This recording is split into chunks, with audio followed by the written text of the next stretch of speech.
Guys, I'm really excited to see you here today because we have something really special. We have Gianfranco, who is the Heritage Director of Breitling, and we have some very special pieces here that come directly from the Museum of Breitling in Switzerland. And I can't think of anyone better than yourself in the world to explain us a bit of the history of this really historical brand. Absolutely. And these beautiful pieces. So please, Gianfranco, thank you very much for your time, and please just I'll spend a few words. Hello, everyone. So yes, indeed, it is a unique experience in Mexico.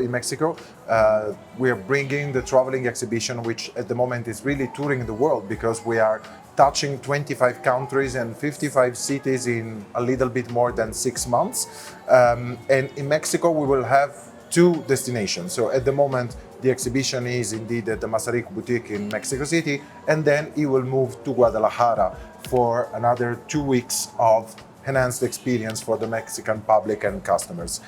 Indeed, the exhibition, which is called Time Capsule, is one of the 3 main cultural projects that we are working on for the 140 years of the brand. The second one is the book that we can see here, which is called 140 Years in 140 Stories, has just been published by Rizzoli and is also available for sale either at the boutique or online. And then the third and the most important project, the most dear to me, I would say, is the Breitling Museum, which we opened in Zurich at the end of August, which is the first museum in the history of the brand, so in 140 years. And we tried to have these projects connected in a way, not only in terms of aesthetics, but also in terms of storytelling. And that's why we decided not only to host the world in Switzerland at the museum, but also to bring Breitling history to the world, allowing people in these 25 countries to discover the history of the brand. We gathered 17 different pieces, the most emblematic, I would say, in the history of the brand. which I guess was really hard to pick, right? Well, my job is a lucky one, but basically what I have to do is cherry picking. We have so many incredible and fascinating stories that we just need to understand which ones can be the most valuable for the public at the moment, and indeed cherry pick them and take them to the world. So that's why the traveling exhibition, as you can see, has indeed a traveling look. Yes. The exhibition itself looks like the watches are coming out of luggage, of vintage aluminum Trunks. luggage with trunks that are inspired by the historical traveling that took place in the beginning of the 20th century. And all the trunks are also enriched with these stamps, like they used to do in the good old times. Back Yes. then it was the stamps of the hotels. Here are the stamps of the cities where the exhibition already passed by. But let's talk about the watches, because this Yes. is what our public wants to hear. Let's go to the fun part. Indeed. So here you have the major display, which is called inaugural editions, because actually what we want to represent here is the fact that basically almost every single collection that is now sold in a Breitling boutique has a very important historical ancestor, so that every customer is actually not only buying a new watch, but also buying a piece of history in the 140 years of the company. And we start with the Premier, which in my opinion is among the best watches that we have in the exhibition.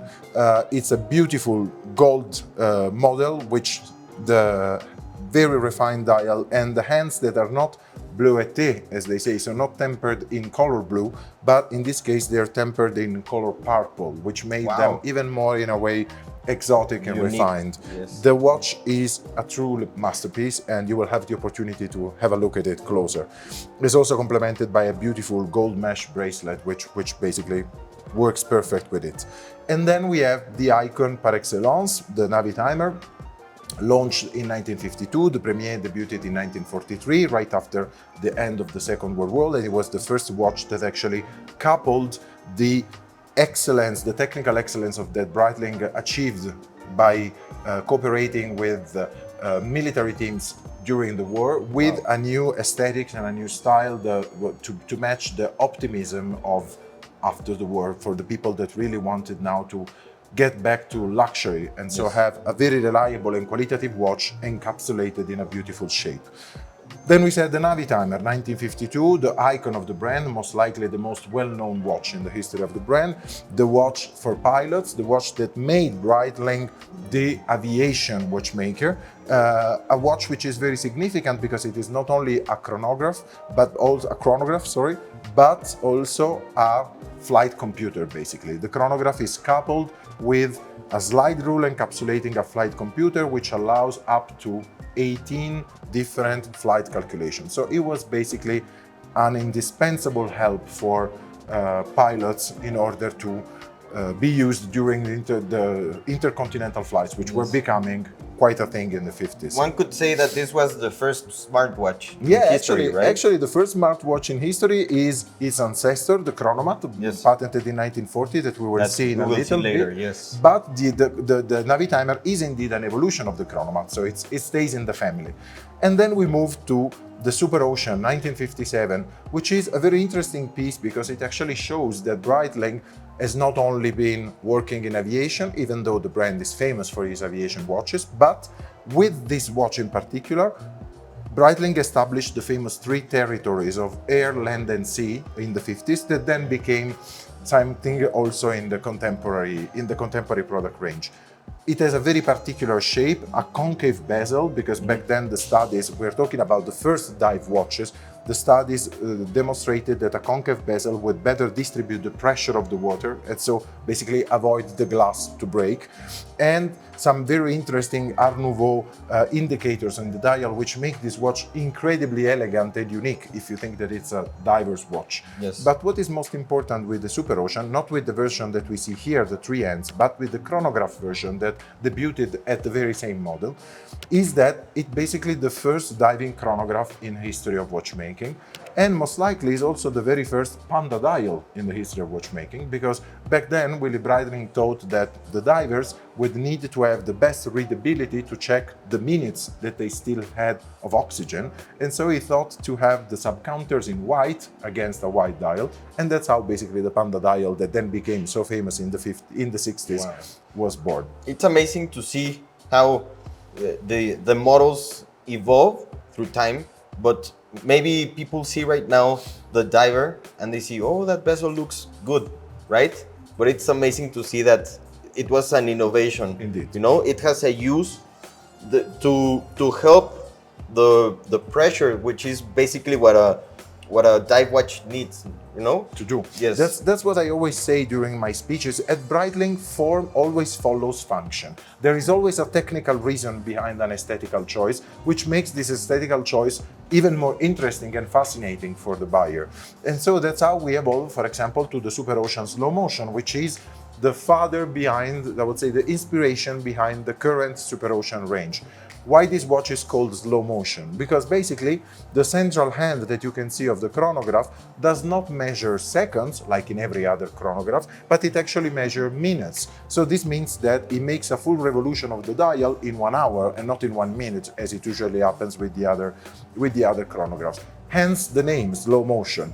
Why that? Because again, Willy Breitling understood in 1965 when he launched this model that actually divers needed to know how many minutes they had left. They really couldn't care about the seconds, and that's why the main hand was important for minutes. But how do you know if an underwater watch is actually working? Because as we said, this end moves very slowly, hence slow motion. Well, you can, thanks to the dot that you see right next to the hour 6. Wow. The dot changes shape if the watch is working, if the watch is paused, and then it becomes black if the watch is stopped. So the diver can easily understand if actually the watch is working. Again, a lot of aesthetical innovations, but even more, a lot of technical innovation behind. Yes. Wow, that is amazing. It's a great story. There is a lot of innovation that I think the world is in need to know about Breitling, about how they have had a really big impact in the world of horology. Absolutely. From then until now. Absolutely, and they still do. And another example, for instance, is the 1965 Top Time, which was born actually in the very same year as the Super Ocean Slow Motion. Look at the version that we selected here. It's an early 70 version, which sports a fantastic ice blue dial. For me, it's like, this watch is a masterpiece, and it's so fresh, so young, so current at the moment. Yes, exactly. And it was very funny because when we launched the Triumph special edition, we actually give birth again to the ice blue dial. And then we had some unaware collectors, I would say, that thought that we decided to basically go with the flow of some other watch brands that had just relaunched the ice blue dial, so that we were basically following a trend. And then we had to explain everyone that there was an ice blue Top Time done in the early 70s, so that we weren't basically following any other trend. We were just going back to our roots. You were like, yeah, I like your style, but I did it 50 years ago. Exactly. So I don't need to go with the trend now. Exactly. I just can open my archive and find some beautiful pieces like this one. And then we have the last one of the inaugural editions, the Chronomat, which is the watch that is particularly dear to me because I am Italian, and this watch was actually conceived out of a request of the Frecce Tricolori, the Italian aerobatic team in 1983. They asked for a mechanical, sturdy chronograph, which had the opportunity not to break when the pilots had to open and lift the cockpit to exit the plane. So that's why the watch actually sports 4 rider tabs on the top of the bezel that not only protect the bezel and the glass, but also the ones at 15 and at 45 can be unscrewed and inverted, thus allowing the pilots to do count-ups or count-downs according to their needs. The watch for the Frecce Tricolori was conceived especially for them in 1983, but in 1 year later, in 1984, Breitling launched the Chronomat, which in this case means chronograph automatic, to celebrate its 100 years, and this became an instant success all over the world, and especially in Italy in the 1980s. That's why I remember it since when I was a kid. My father used to have one. Home, right? Yes, exactly. It feels home. Every time that I see a Chronomat, no matter where I am in the world presenting the exhibition, I think about Italy. So that's pretty much interesting. Wow. Shall we go to discover the other models? Yes, I'm super excited. So let's go to the other side of the boutique. See you in a bit. Okay, so we're on the other side of the boutique with these beautiful pieces, which I think will surprise everyone because not everyone knows the history about the chronograph and the relationship it has to Breitling. Yes, so absolutely. Please enlighten us. I'm happy to do that. So what is interesting to see in this showcase, and that's why this is an isolated team in the exhibition, is that Breitling is universally well known as the chronograph of the aviation. But what is most important is that actually Breitling is the chronograph maker, that this kind of specific, accurate complication has always been at the heart of the production of the brand. And basically, and now we're gonna see that, every chronograph in the market has a shape that Breitling invented and patented in 1934. It all starts in 1915. Until that moment, chronographs were usually pocket watches and also had all the functions of the chronograph encapsulated in the crown. So basically the crown was used to set the time, wind the mechanism, and then also, thanks to a separated pusher, activate, stop, and reset the chronograph. It was a lot of work for the same pusher. It's funny because now that is a complication. Yes. Right? That was the norm before. It was the norm. And now it's super complicated. It's considered to be exotic. But actually what happened back then, that Leon and then Gaston Breitling, the first 2 generations of the family, understood that all this work on the same pusher, on the crown, was indeed too complicated to manage for the users. And also it required a very big crown, which was also more complicated. So they thought to separate the functions of the chronograph from the crown itself. And that's how the first pusher was born in 1915, done by Gaston Breitling. And the idea behind it was indeed that the pusher could only set the different 3 chronograph functions, start, pause, and reset, while the crown will still be used for winding and setting the time. What happened also in 1915? A very significant happening in the history of the world, the beginning of the First World War. And that's the moment where the watches transition from the pockets to the wrist of the gentleman. Because so until that moment, actually, not many people would know that wristwatches were a prerogative of women. Men Yes. would not wear wristwatches, but they started to do so when soldiers and officers at war needed to promptly check the time, or in this case, start the chronograph. So in 1915, we see these two innovations, wristwatch and chronograph monopusher. But this was not enough. The third generation of the family, Willy Breitling, understood that the single pusher would only allow the watch to be, the chronograph to be paused, but then it had to be reset. But what would happen if the user would need to restart the chronograph after a pause of time? And that's how we came with the idea of adding the second pusher, which indeed allows to restart the chronograph after it has been paused without going back to the reset. And that's how the chronograph in 1934, with the crown at 3 and the two pushers at 2 and 4, was born. So as I said, every chronograph now in the industry basically uses a shape that was invented and patented by Breitling. So everyone that likes a chronograph has to thank Breitling for the shape. the amazing design. Indeed, right? indeed. And it's not funny, but it's war has a really big, important effect on the Yes. innovations of the world, right? Absolutely, in every field. There's a lot of bad things about war, Yeah. but there's also a lot of good innovations that come with Usually, yes. everything. I mean, technical innovation and technical improvements, as we said, needs a reason, and war is, in terms of economical investment, unfortunately, a big reason to do innovations. And in terms of shape of the chronographs, let's see another piece which indeed has a very peculiar shape. But this tells a very interesting history from 1969. This is the time when Breitling understood, together with other competitors, that until that moment there were no automatic chronographs. There were automatic watches, they were 3 hands, and then there were mechanical chronographs. The Super Ocean that we saw before from 1957 is an example. Yes. When the watch was launched, the 3-hand was an automatic watch and the chronograph was a mechanical one.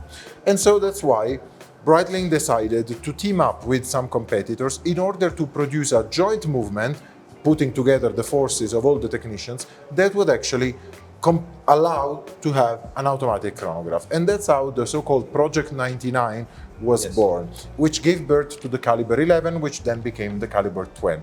The different competitors were, aside of Breitling, Hoyer Leonidas, Dubois Debras as a chronograph maker, and Hamilton Buren. All of them, in the end, conceived this movement, which was presented with a joint press conference in New York and in Geneva at the same time, which is quite something, because now we talk about Zoom calls and so on, but back then they really had to synchronize the effort in order to make it happen at the same time. And the peculiarity behind this watch is indeed, we're talking about shapes, the fact that the crown is at 9. So all the models, not only the Breitling one, that use the so-called chronomatic caliber, have the crown at 9, and they're clearly recognizable all through the... They say that having the crown on the other side was kind of a flex of saying you don't need to wind the watch because it's an automatic. It's automatic. So the crown, it can be anywhere on the watch. Exactly. That was the idea, basically. Now, we don't know if it was for technical reasons or for aesthetical ones, but still, this is a beautiful story. It's a good story, yes. And also, it's fun to think about how first competition pushes everyone to give the best of themselves. Exactly. Right? Because it was a competition with a lot of other brands. Yes. And making an automatic chronograph wasn't an easy feat, because they say it's really complicated because the part of the automatic rotor occupies the part that would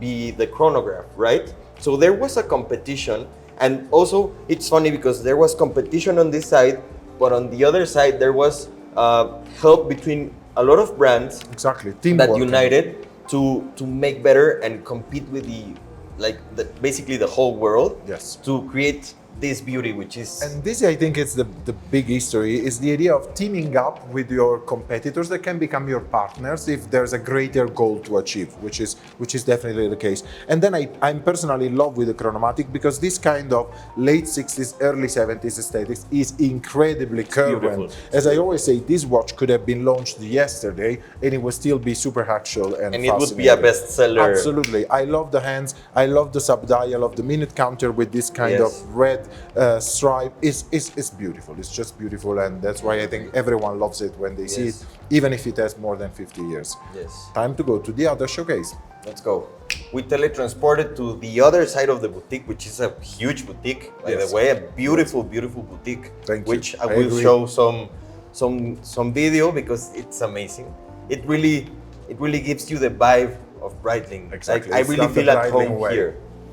But we're with 3 or 4 specimens of this rich history about Breitling. But please. Well, this is basically the most well-known chapter, I would say, in the history of the brand, the Aviation Watches. The partnership between Breitling and Aviation starts in the late 1930s, in 1937, when Willy Breitling is asked by the British War Office, again, the war is about to start, the Second World War, to conceive some specific aircraft clocks for the British planes. And that's how he decides to found a specific department which he names 8 Aviation, so 8 Aviation, because those aircraft clocks had an 8-day power reserve, which is a lot, of course, for a clock. And this department starts conceiving watches for the aircraft cockpits, but then it also transforms and transfers this technology advancement to wristwatches. So we had a lot of references during wartime that are we nicknamed WIT. The partnership continues. In 1940, Breitling launches the Chronomat, which we will see in a second and we will discuss. But then in 1952, Willy Breitling receives a very specific request from the AOPA, the Association of American Pilots and Aircraft Owners. That's how the Navitimer is born, the watch that we saw before. In the mid-60s, the Navitimer is updated. The AOPA logo goes away from the dial, and Willy Breitling changes it with the so-called twin jet logo, which we see here. But this is not the only innovation of this specific Navitimer, done in 1965, the so-called Mark V. The other significant innovation is in the dial itself. It becomes a panda dial. As we said, in the 60s, there is a huge trend in doing panda dial watches. Which, let me interrupt you just a bit. Please. Which, as we can see, everything in Breitling history has a purpose. Yes. Right? As you said, Readability function. follows Exactly. is- So something that was designed for a function now is considered the most beautiful Aesthetic choice. version of a chronograph, right? Indeed, I agree. And that's why we decided to exhibit 2 panda dial watches. So the Navitimer is right to the Navitimer. You see the Avi, actually the Avi Copilot, which is the other watch that Breitling launches in the 50s, specifically for aircraft pilots. You see the 2 watches in this vintage advertising from the 1950s together. The Navitimer presented in 52, this one with the AOPA logo, as we said. Right next to it, the Avi presented, the Copilot presented in 1953. So the 2 watches really go hand in hand. And in the back of the advertisement, you see all the all the airlines and the aircraft builders and constructors like Boeing, for example, that were partnering with Breitling, and that basically allowed Breitling to become the supplier to world aviation, as it was named. Yes. And this is indeed a tradition that continues, because at the moment, for example, at my wrist, I have the watch that we have just done with Aeromexico to celebrate the 90 years of Aeromexico in a very limited edition of 90 pieces, so super rare, only sold in Mexico, which has the colors on the dial and on the hands that recall the historical logo of Aeromexico. So this idea of partnering with airlines all over the world continues, and we just launched, for example, another significant partnership with an airline in Asia. So no matter the continent, all the most important airlines in the world do come to Breitling, because this is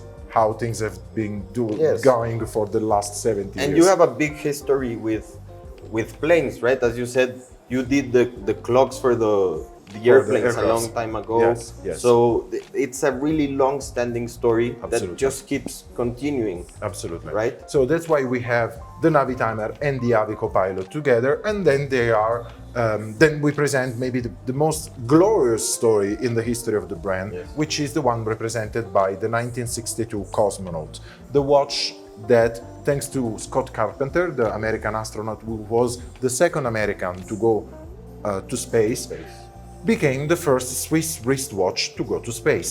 So the very interesting story behind this collaboration is that it was born out of a personal, actually, cooperation between Scott Carpenter and Willy Breitling. He loved the brand, and he loved the brand. He had the opportunity to discover the Navitimer because when he was preparing for the launch, actually, he went to Australia to do some tests, and then he saw the pilots of the Royal Australian Air Force wearing a Navitimer. So he discovered the Navitimer back then, and then he decided to write to Breitling to ask to prepare a specific Navitimer which had some piece unique, yes, we could say. Basically, that had some specific needs, some specific characteristics that were related to the needs of Carpenter himself. The most important one is, of course, the fact that the dial has not 12 hours, but yes, 24. Because when he was orbiting around the Earth, he orbited the Earth 3 times, he wasn't able to tell if it was morning or night.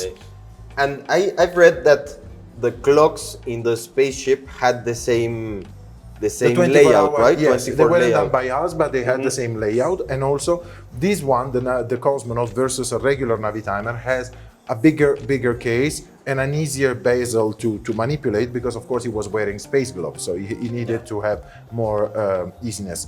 And what is very much interesting, the watch, which got back to Earth and then was took back from Breitling, is now exhibited at the Breitling Museum in Zurich for the first time in history. So it is the first time that actually the general public can see the first watch that went, the first Swiss watch that went to space after more than 60 years, basically. That is a really historic piece. Yes. That it's funny because it was not searched by Breitling, you know? Yeah. They were just like, Scott Carpenter was like, hey, I like your brand, let's do something. So it was maybe life, maybe destiny that put you guys on space to be the first Swiss watch. But as I said before, and now you also guys know about it, this is a constant in the history of the brand. Many of the most iconic Breitling models actually come out of requests that came to Breitling from, we said, the AOPA, the Frecce Tricolori, Mr. Carpenter, and then they gave birth to models that became indeed unique. And in terms of unique models, let's also talk about the Emergency, which is another incredible adventure. Life-saving watch. Yes, the watch that saves lives, as it was dubbed, because it was born officially launched in 1995, even though the experiments on it started in the late 80s, because it had a very significant but difficult task. Yes. It had to incorporate, as the first watch in the industry, a transmitter for rescue connected to a satellite system that would actually allow, thanks to this transmitting beacon, people to be saved. Think about explorers, soldiers, people that actually got lost in a moment in history where there was no GPS or smartphone as we know today. Thanks to the Emergency and thanks to the beacon that it encapsulates, these people could be saved anywhere in the world. So it connects, the antenna connects to a rescue squad thanks to a satellite system, and then they come and save the people. And it's still on sale, and it's still on sale under very specific characteristics because of this unique. Yes, not everyone can get this watch because it's a very delicate matter, right? Absolutely. Like you activate the beacon, and then a bunch of helicopters come, and who's going to pay for all of that, right? That's the point. That's the point, and that's why this is a very interesting story. And we decided to have a kind of a twist. So I didn't say that before, but in order to cover all these cities and countries, we have 4 kits of watches going together in the world in different continents. Wow. The watches that are exhibited in every kit are the same, but there are some differences, of course. So, for example, the Premier have different variations, and in the case of the Emergency, we decided to send to every continent a different limited edition. So every Emergency has a specific logo on a dial, which is recalling a specific limited edition of the brand. Let's move to the last showcase. Okay, let's go. Okay, so we're at the last exhibit, the hand of the Jord, and maybe your favorite? Yes. Okay. As I told you before, I guess this is my favorite showcase, and usually, actually, I must say, this watch in particular in other boutiques is exhibited in a showcase alone, and it's the only watch that is exhibited alone. And we did a choice which was against the expectations, because we put alone a watch which is not sold in a contemporary collection. Yes. But it's a fundamental piece, and we mentioned it already more than once during our talk. It's the 1940 chronomat, the chronograph mathématique, the chronograph for mathematicians. And why is it so particular? Because it not only has the chronograph functions, but it was the first time that Breitling decided to actually have in the bezel, in the rotating bezel, a logarithmic slide rule, which allows scientists, mathematicians, engineers, for example, to perform significant and complex arithmetic calculation just by turning a bezel. Imagine that we are in 1940, so there are no electronic calculators, yes. And this becomes a great opportunity for these specialists to not to have a slide rule, to carry a slide rule with yes. themselves, because they can just manipulate with a bezel. Which is amazing. It's insane in terms of innovation, yes. And that's why we call it the first smartwatch in history. And that's also why Breitling understands the importance of this innovation and puts the number of the patent in the dial. Wow, so which is a big flex, right? Like I did it. It's like I did it first. It's a marketing move, basically, yes. in the 1940s. And so you see the Helvetic cross, the symbol of Switzerland, yes. together with the number of the patent, just to say, we did it first. And this is the watch. First of all, again, if form follow function, as we said, look at the aesthetic of this watch. It's beautiful, magnificent. I mean, the telemetric scale in red, the logarithmic slide rule in black, and then the case in red gold. It's a masterpiece. It's just a masterpiece. Even in terms of dimensions, everything is well proportioned. It doesn't feel too big. And as we said, this is the father of the Navitimer, of our most iconic watch. So that's why for me it has a special place. But then right next to it we have two watches that apparently don't have anything to do with yes. each other. And so it is the first chronomat that was actually sporting the B01 caliber, because in the early 2000s, Mr. Schneider, which was at the helm of the company back then, understood the importance for Breitling to have its own movements. So not to depend on external suppliers, but to have the opportunity to be vertical, basically, in yes. the conception and production of the movements. And he understood the thinking of the public, right? Exactly. Because the public are now really appreciating the in-house calibers more. Totally. And let's say that it was and it is such an excellent caliber that really set the standard in the industry yes. for the chronographs.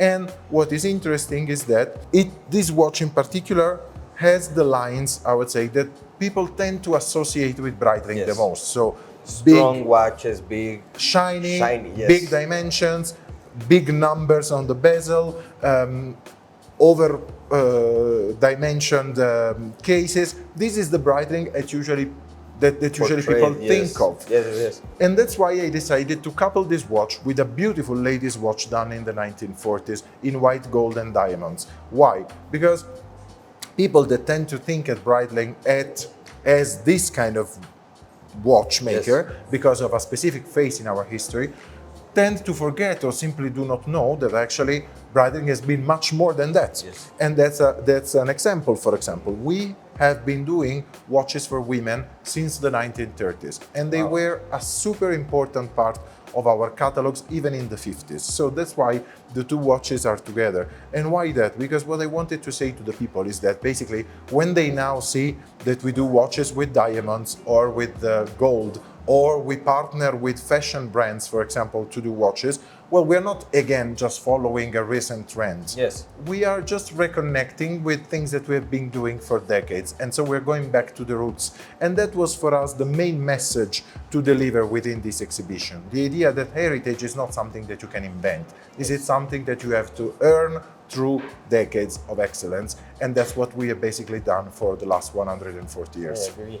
Breitling can basically say to any brand, everything that you do, I've already done it. You said it. Thank you so much for the time. Gianfranco, thank you very much. This was amazing. I can hardly put it into words. Having you explain almost all of the history of the brand, which is super long. but having you was amazing. Thank you very much for your time. The pleasure is mine, and please don't forget that this is just a sample of this big history. So come to Zurich, come to the museum, discover even more interesting chapters behind this glorious history, and we'll see you there. Yes, Okay. this is part 1 of the video, and part 2 will be in Zurich. On the other side of the Yes. ocean. Thank you very much. My See pleasure. you later, guys. Bye.